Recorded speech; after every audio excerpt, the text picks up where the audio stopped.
I am Dick Taylor. I am here representing Congressman Kevin McCarthy, and I am interviewing Tom Savare on Thursday, August 3rd, 2017, here at Bakersfield College in Bakersfield, California.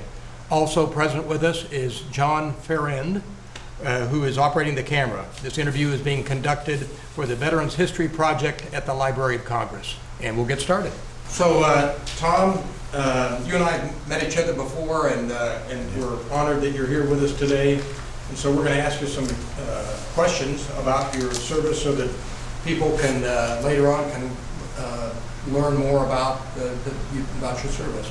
So, so where did you grow up? What part of the country did you grow up in?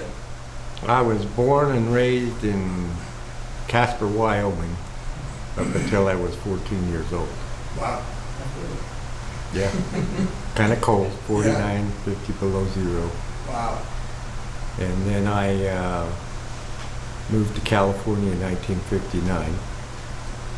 I went into service in 1964. And then, so you went to high school in the Savare area? Yes. All right. I went to Olive Vista Junior High and Savare High School. And then, of course, in that period of time during the Vietnam War, people were getting drafted. So did you get drafted or did you enlist? No, as I graduated in '64, I went around and applied for several jobs. And what I wanted to do is get into the telephone company or something like that, but they all told me, you know, you're draft age, and if we don't want to hire you, and then you just take off. So the one guy says to me, if you'll go in the service, I promise you I'll hire you when you get out at the phone company. Wow. And then, so you went in.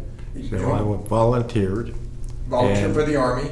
And I took a test and everything, and I got a guaranteed MOS, military occupation. And it was in crypto.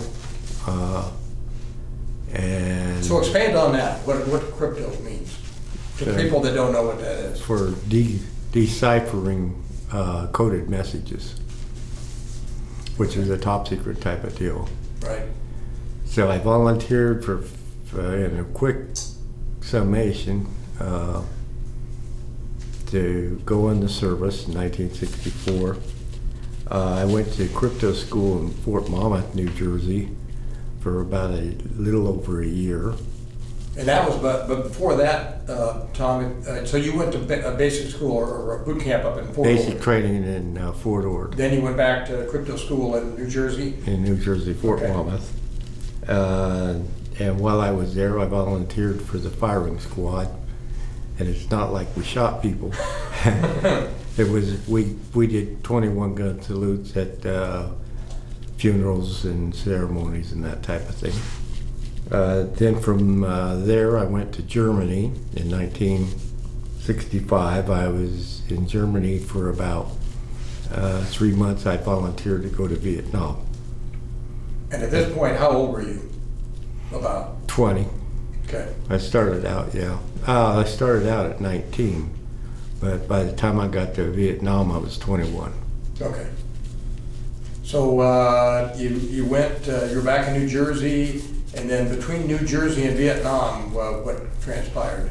Any other bases in between you stopped at? No. Okay. No. So you went directly from New Jersey to Vietnam, and were assigned to a unit? No, I went from New Jersey to Germany. Okay. And from Germany, I went directly to Vietnam. From Germany, you went to Vietnam. And then was it a military flight or a commercial flight? To Vietnam? Mm-hmm. Yeah, it was a commercial flight only for military. And when we come in for a landing, which is kind of unique, I thought, into Saigon, Tan Son Nhut Air Force Base, we're up, must be 30,000 feet, and they come straight down in a deal like this. And Wow. You're in Vietnam. And here you are, 21 years old. Yeah. When you got there, you got off the plane, and then what? Well, The MOS I had was so top secret, and I found out later, they told me that when I got there, but I didn't really believe it. They always say things like, well, you're not supposed to be in a combat zone.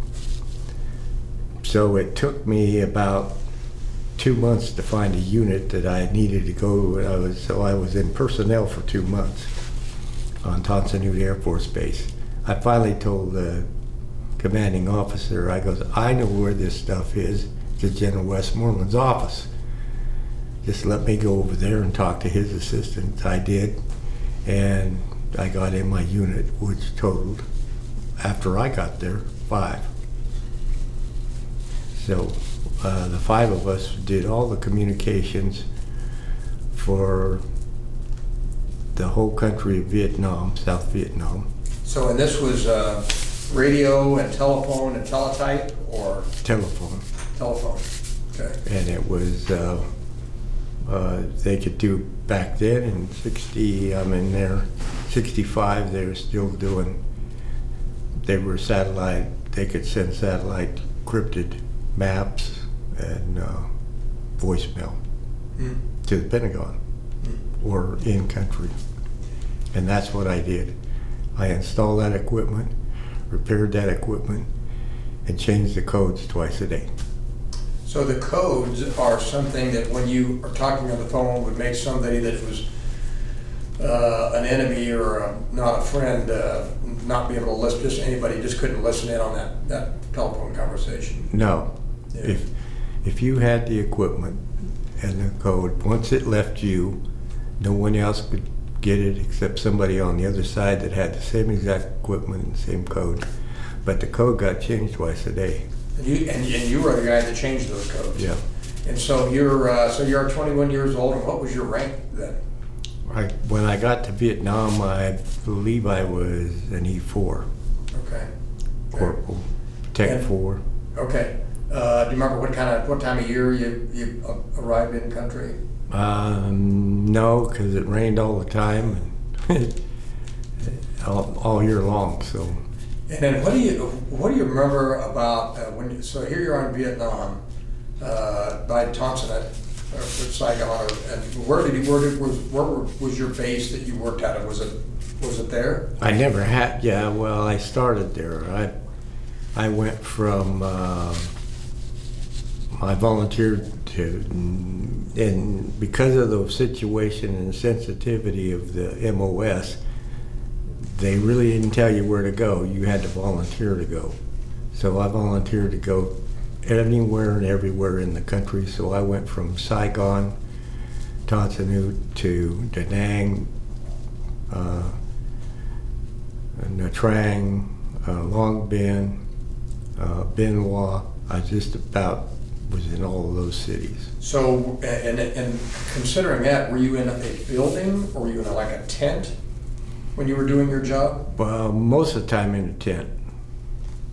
Okay, and then like Now, when I first started though, I was in a bank vault in Saigon. in a bank vault. And yeah, and so 5 of us, we ate, slept in that bank vault 24 hours.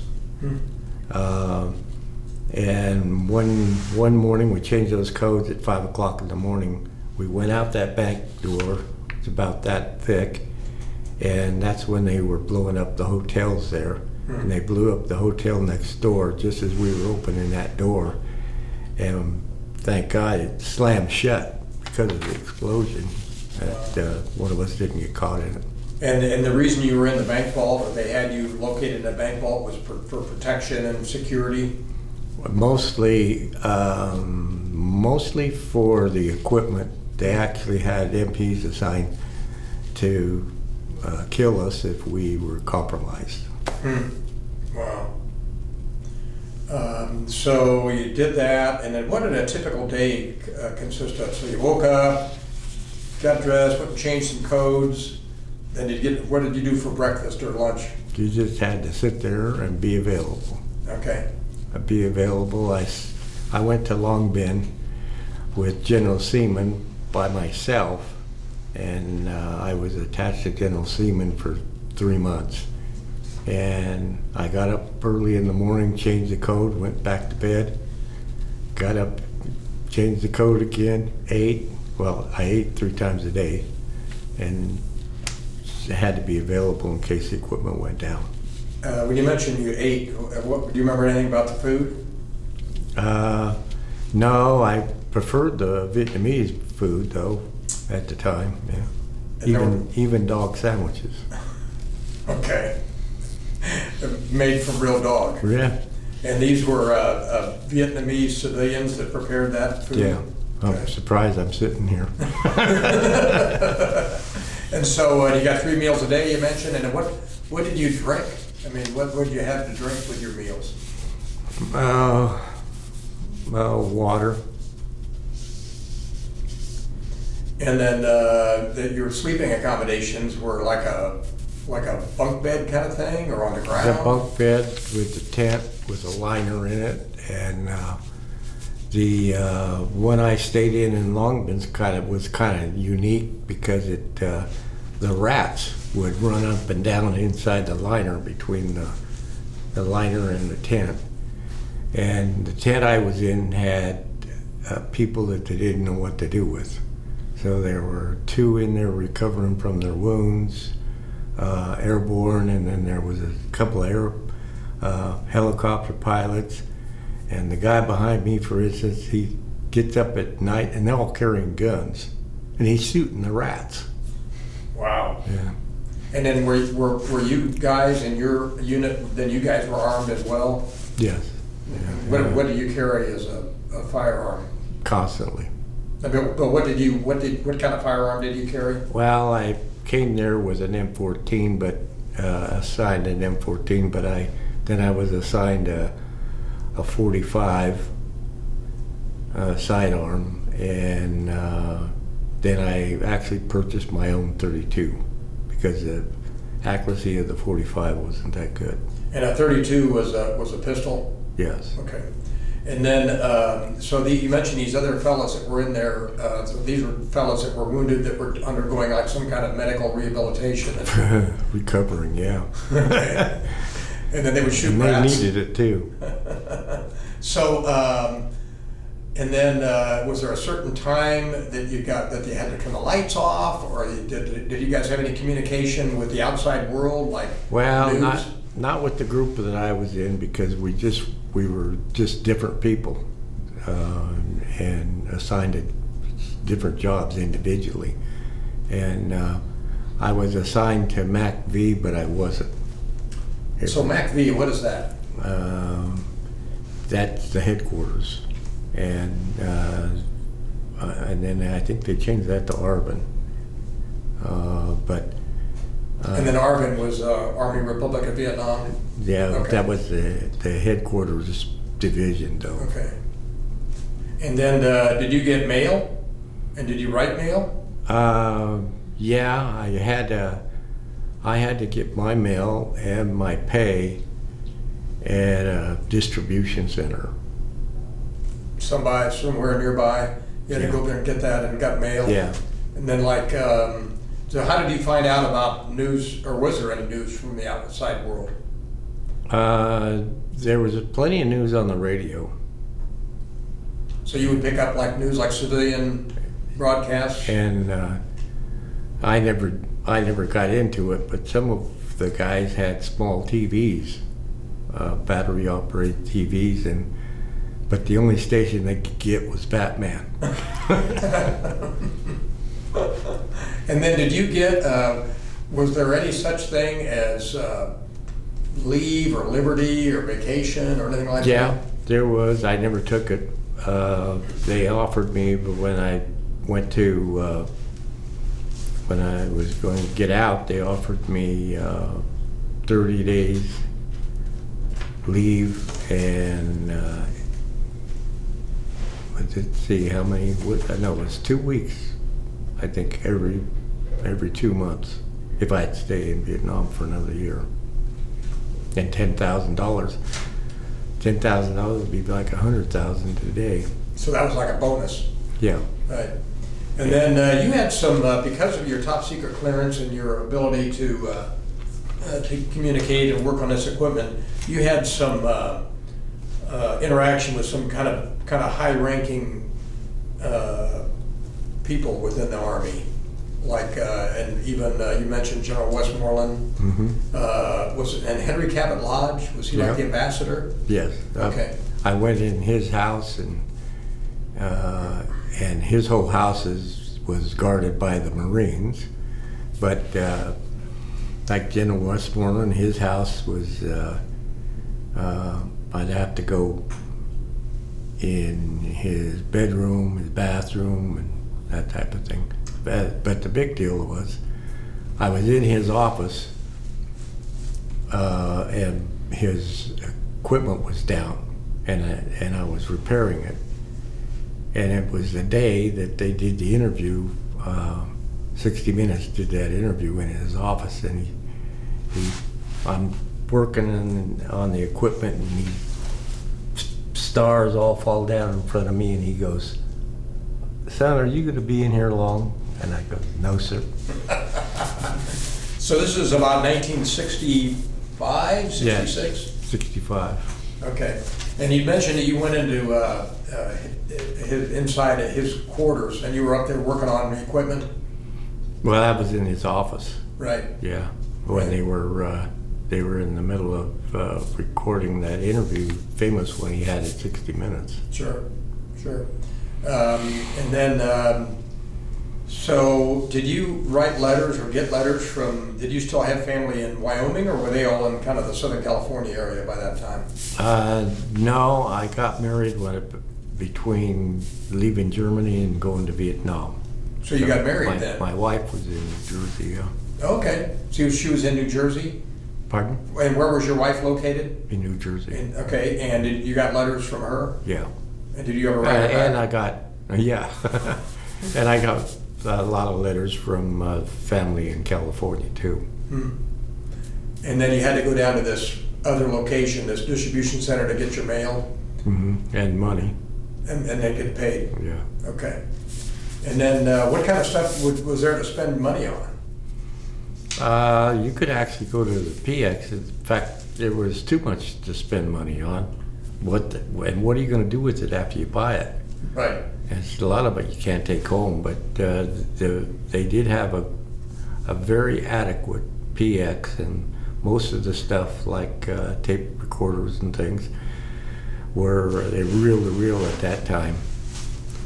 Young kids wouldn't know today what that is, but they were Sony, and they were a third the price of the United States, and tax-free. And then you mentioned, I want to go back a little bit when you mentioned that when you went and talked to people at the phone company. So what was kind of your motivation? I mean, what were you thinking when you joined the Army and you volunteered? What were your thoughts? I mean, what drove you to want to join? Well, first I didn't have an education, and I didn't have money for college. And after talking to the one gentleman from the phone company, I figured he was pretty serious about the fact that I wasn't going to get a job until I went in the service. So I figured I better go in and get what I want, the way I want it, rather than be told to get in there and this is what you'll be in infantry. Right. But I got a guarantee. I scored kind of high and I got a guarantee to go to electronics school, and I got a certificate for electronic technician. When I got out, I came here to Bakersfield, and when I was 34, I came here to Bakersfield College and got my AA degree and about 60 some other credits, and just kept going. Then when I was 52, I got my BA from Liberty College, and I got my house on the GI Bill, so I did really well. And then had other members of your family served in the military? Uncles. You had uncles that served? Yeah, but I'm the only one of my generation. Okay. And when you were over in Vietnam, let's go back to when you were at these different bases. Was there anything that you did that, by this time you're, I think 21 you said, so there were some younger guys coming around. Were any of them, would they ever look to you to ask you about, hey, what should we do? Or Well, in a combat zone, it doesn't matter how old you are, it doesn't matter what your rank is. It only matters about how long you've been in country or how long you've been in combat. So I went to Long Binh for 3 months. After I came back, I would come back to Saigon, the headquarters. Instead of 5 people, now they had 15. So now I'm almost 22, and I've been in country longer and been everywhere. So I was in charge. I was an E5 at that time of 15 guys, and we changed the codes twice a day. And so 7 of them would be on days and 7 of them would be on nights, and somebody would be in charge. And they never had a vacation or they never had a day off. So I come up with the idea that we'll have 5 on nights and 5 on days and 5 off. And the morale just, so for 5 months, while I was in charge, 21 years old, we never had any downtime whatsoever. wow. And so I got the Army commendation for doing that. For creating that Yeah. that schedule. That's cool. And then what'd you do for recreation, or was there such a thing? Monopoly. Okay. We played Monopoly and I almost become an expert at Monopoly. Right. You could probably know all the different properties just about by memorization. Yeah. And then, My wife would say, "Can't you let those kids win?" right. Your grandkids, your great grandkids. The grandkids they wouldn't even play Monopoly, but it'd be my kids. Yeah. Yeah. Right. And did you mentioned that you kind of ate a lot of Vietnamese food. You kind of preferred that. And was there other food that you ate over there that you remember? It was a soup that they made, and you never know what's in it, but if it tastes good, Right. that's all I needed. Right. And then your accommodations, did you get to change clothes and take showers and stuff like that? When the monsoon came, the drops were about this big, and it was like a flood. And we'd strip down and run outside, and that's when we'd take a shower. Nice. And then were there any females working in your area? It was just all guys? No. Okay. Every once in a while, there'd be some nurses come through, but they didn't stay. And then, so did you develop any friendships with people over there that that have carried on? No. After? In fact, I didn't really.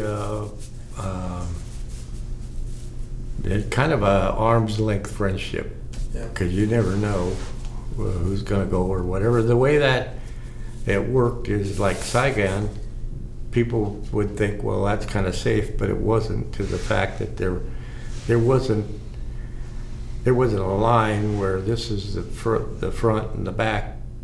The war was going on everywhere.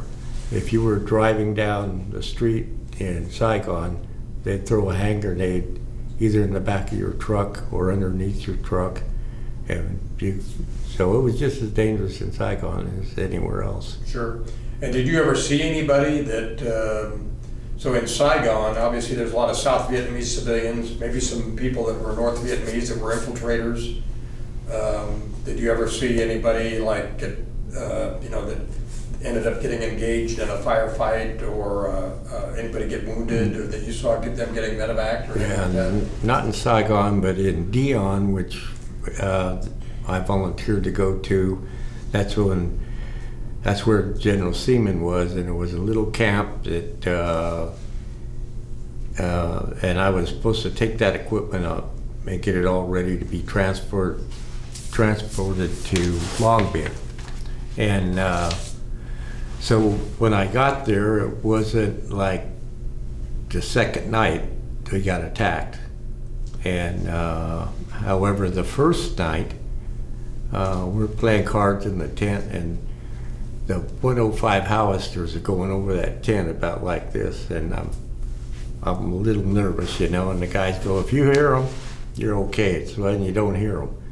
But about 5 or 6 more over our head, about 2 tents away, that round hit 2 of our tents. Wow. And killed 12 of them. An enemy round? Pardon? An enemy round? No, it was This friendly. is friendly fire? Friendly fire, yeah. Wow. What they did is you had a perimeter like this, and the 105s would fire over the perimeter to keep the Viet Cong from approaching. And even if they were approaching, they had wires and what have you to set off, and they'd fire over our heads. But the problem with that is, if they took the shell like this and they put bags of powder in it, then they put the round on top and they adjusted for height and distance. If they didn't put enough powder in, or they didn't adjust it, it'd be a short, what they call a short round. But at that time, they never called it friendly fire. Yeah. But that was pretty close. But did I want to go see and look? No. Right. So, how did you, was there such a thing as taking care of your uniforms or maintaining your uniforms? Oh yeah, yeah.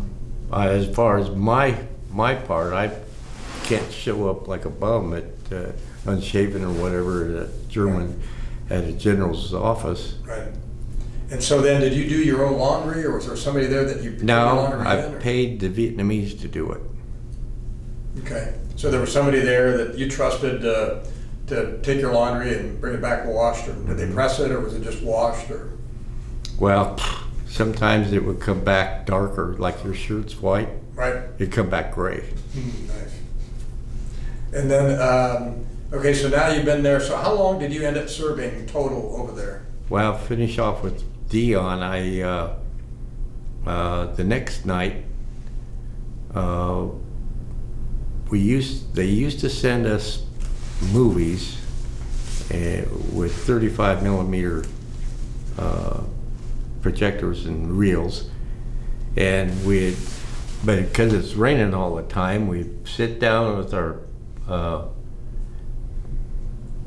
what do you call those? Poncho? Yeah, poncho. And that's all you'd see is pods.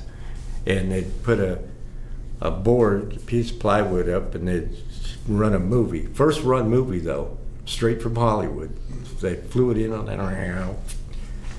So the big deal is while I was there, they were building a mess hall, and the brick this high, and then wire about this high, and a tin roof. So we're inside there the next night watching Major Dundee, and all of a sudden you hear clink, clink, clink. So we got attacked, and somebody yells, and they push the projector down, and they said, okay, go to your stations. I didn't have a station.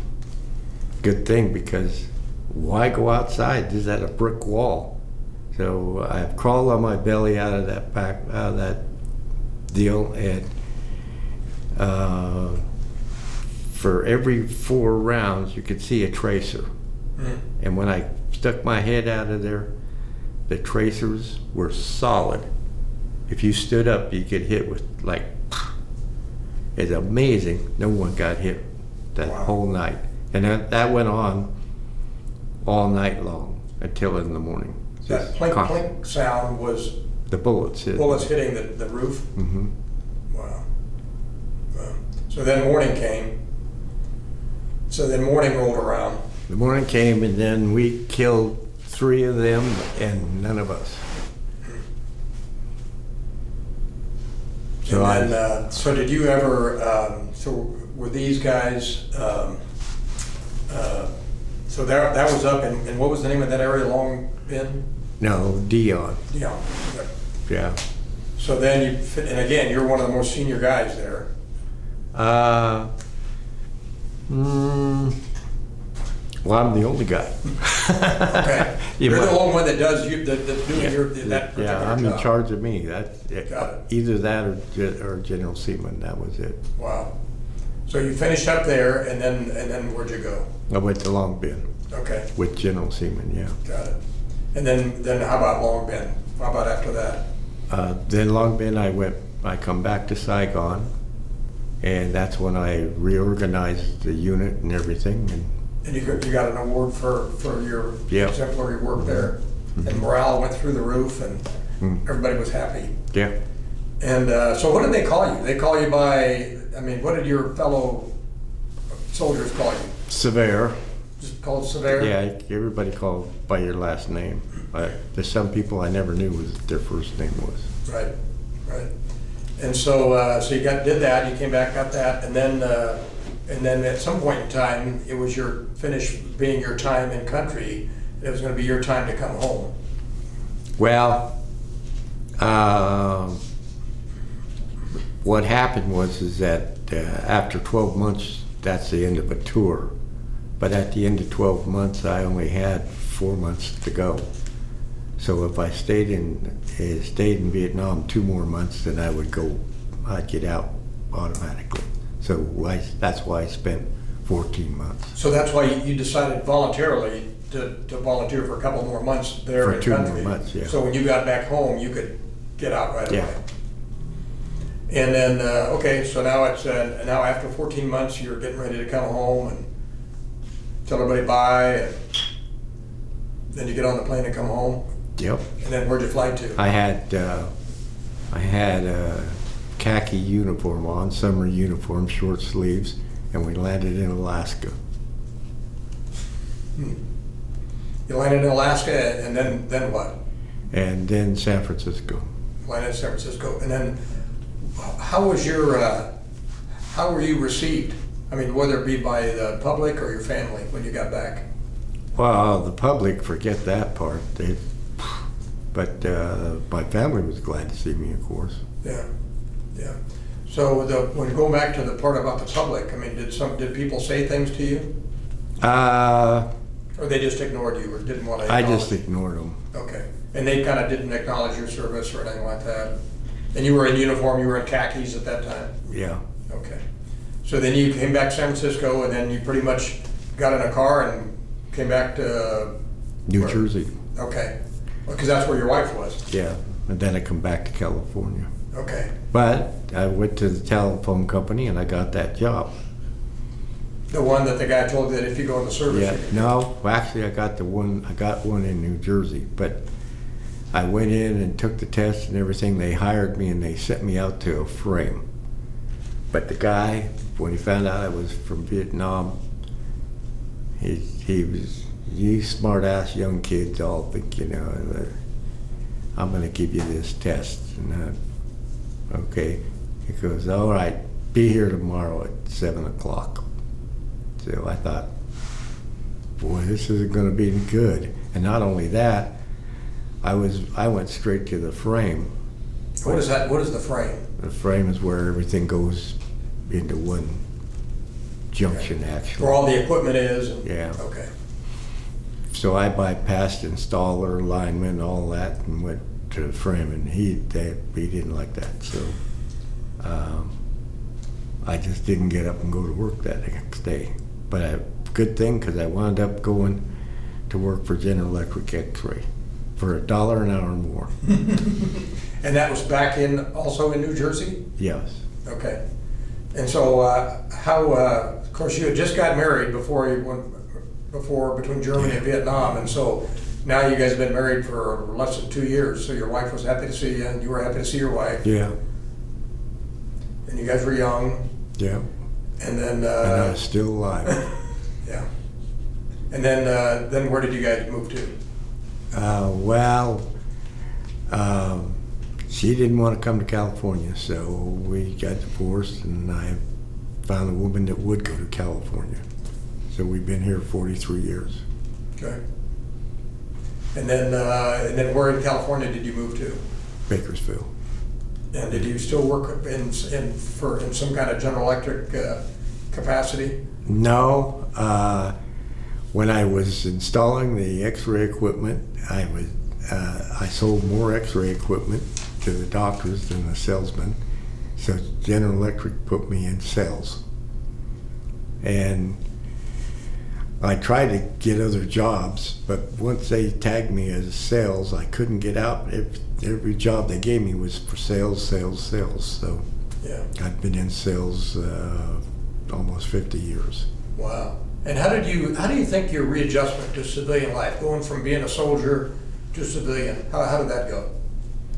Well, in the beginning, not well, because you're pretty wild coming out of a combat zone. You do whatever you want, how you want, and everybody carries a gun. Yeah. A lot of things go without saying. Right. Yeah. And so, if you had to summarize to somebody that's looking at this tape years from now, why don't you tell us a little bit about how your wartime experiences affected your life as a veteran, and any life lessons you learned as a result of your military service?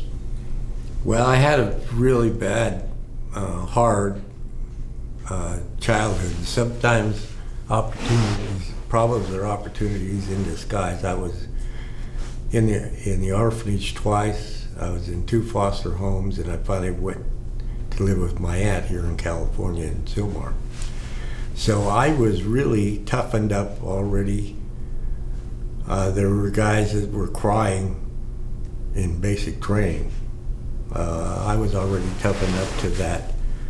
However, when I did get out of the service, I had a hard time keeping jobs. I had a bad temper. I drank. I had to go back through and redo all of that to adjust to society. Because basically what happens is, they used to do this, is when you come back from killing people, you have to be debriefed, because once you've been taught to do it, you have to be untaught. It can be done. Right. But one of the problems we had with Vietnam is when we just cut it off, is we turned all these killers loose out on society without any mental help. And so do you think, and I would agree with you, so do you think you being married was it helpful to have your wife there, to be able to have somebody to talk to about that? Oh yeah. Yeah. And the spouses of veterans undergo a lot as well, Yeah. because they have to try to decipher what you're saying and what you mean. Yeah, so I have, I would get disability for PTS because I have dreams. Doesn't affect me during the day whatsoever, but the dreams I have, I completely act out physically. I hit my fist with the walls, and so my wife and I sleep in separate beds and stuff. And so you did a lot of the sales with some of these X-ray and physician equipment. So what are you doing now? Well, I've been in the mobile office modular building business for 26 years. You sell or lease modular office buildings? In the last,